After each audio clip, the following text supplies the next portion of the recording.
Você já parou para se perguntar, se Deus é todo-poderoso, soberano sobre todas as coisas, por que simplesmente ele não destrói Satanás e os anjos caídos? Por que não elimina de uma vez o mal do universo, trazendo um fim imediato ao sofrimento, à dor e à tentação? Essa é uma das questões mais profundas, intrigantes e, ao mesmo tempo, desafiadoras da teologia cristã. Uma pergunta que desperta curiosidade, que mexe com nossas emoções e que, acima de tudo, revela aspectos extraordinários sobre o caráter de Deus, a natureza da criação e o propósito eterno que ele estabeleceu desde o princípio. Hoje, nós vamos mergulhar juntos em uma jornada bíblica, espiritual e reflexiva, para compreender as razões pelas quais Deus não pode, ou melhor, não quer, simplesmente aniquilar Satanás e os anjos caídos.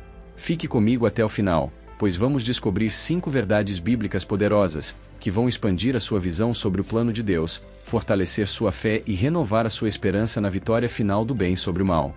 Se você deseja aprofundar o seu conhecimento da Palavra de Deus, crescer espiritualmente e compreender os mistérios divinos, inscreva-se agora no canal Sopro Divino. Sua inscrição nos ajuda a levar essa mensagem a mais corações sedentos pela verdade e pela luz de Cristo. Como está escrito em Deuteronômio 29:29, as coisas encobertas pertencem ao Senhor, nosso Deus, porém as reveladas nos pertencem.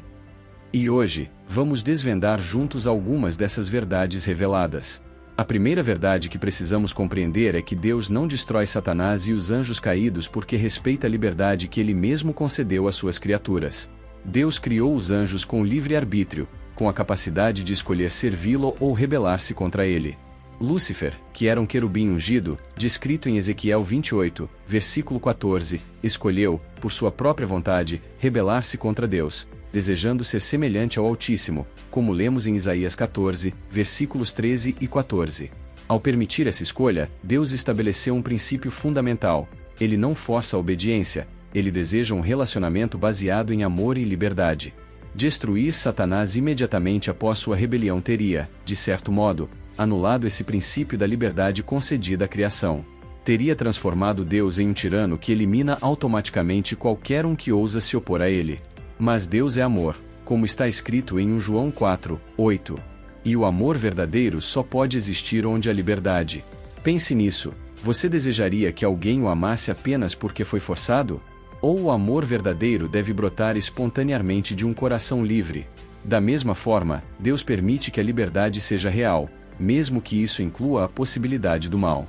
O silêncio de Deus diante da rebelião não é sinal de fraqueza, mas demonstração da profundidade do seu caráter amoroso e justo.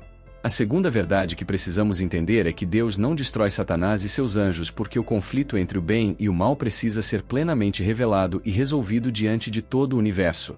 Em Apocalipse 12, versículo 7, lemos: houve guerra no céu. Miguel e os seus anjos batalhavam contra o dragão, e batalhava o dragão e os seus anjos.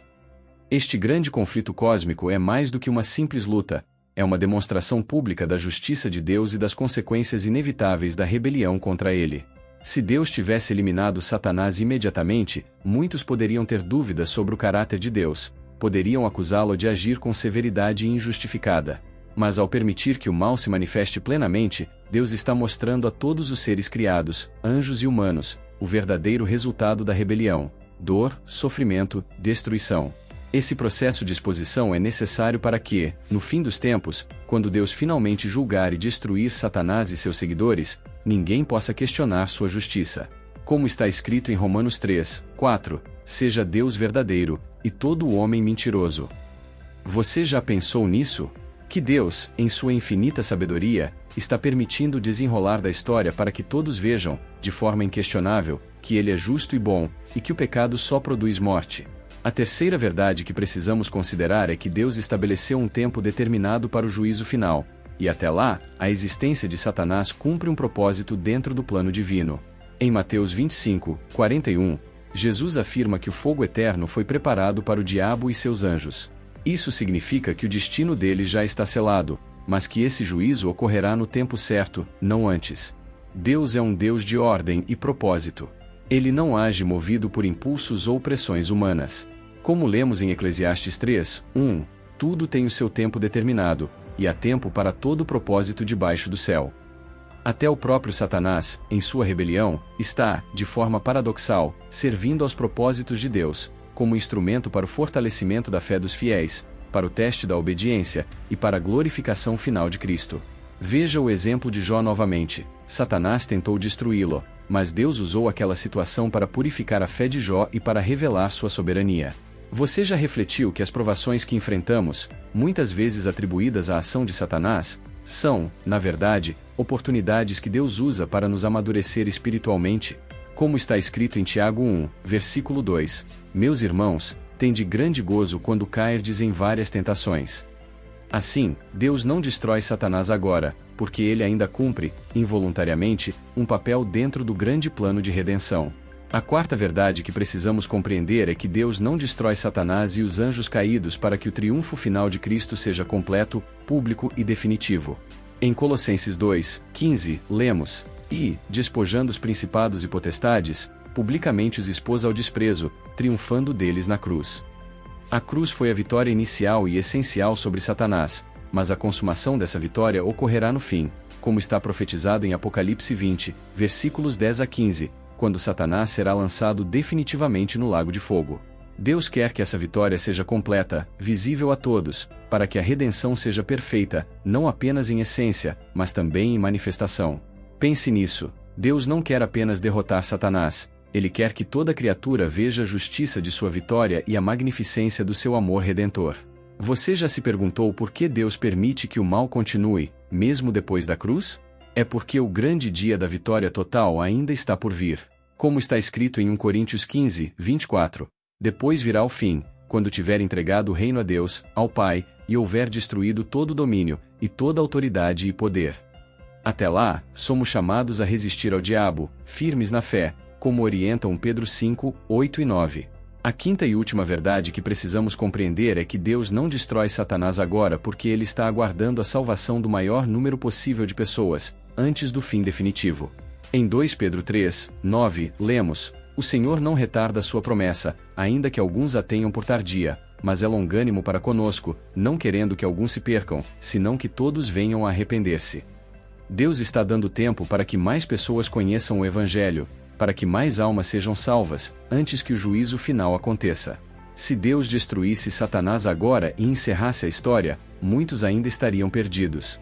O tempo que vivemos, com todas as suas lutas e batalhas espirituais, é também um tempo de graça, de oportunidade, de arrependimento e salvação. Você já pensou nisso? Que o aparente atraso de Deus em julgar Satanás é, na verdade, uma expressão da sua misericórdia para com a humanidade.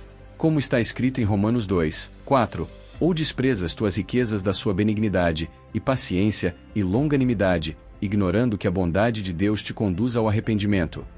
Assim, Deus não destrói Satanás ainda porque ele ama profundamente e está oferecendo a chance de salvação a todos que creem. Hoje, nós refletimos profundamente sobre essas 5 verdades. Deus respeita a liberdade que concedeu às suas criaturas, ele permite que o conflito seja plenamente revelado. Há um tempo determinado para o juízo final, o triunfo de Cristo será completo e público, e Deus está aguardando a salvação de muitos. Que essas verdades encham o seu coração de reverência, temor e esperança. O mal não triunfará. Satanás não reinará para sempre. O juízo está marcado, a vitória é certa, e Cristo reinará eternamente. Agora, eu quero orar com você. Senhor, ajuda-nos a confiar em Ti, mesmo quando não entendemos os Teus caminhos. Fortalece a nossa fé para resistirmos ao inimigo, e enche-nos de esperança na Tua vitória final. Em nome de Jesus, amém. Se esta mensagem falou com você, curta este vídeo, compartilhe com quem precisa ouvir esta palavra e deixe o seu comentário contando como esta reflexão impactou a sua vida. Sua participação fortalece nossa missão de espalhar o Evangelho e inspirar vidas. Até o próximo sopro divino. Que Deus te abençoe e te guarde.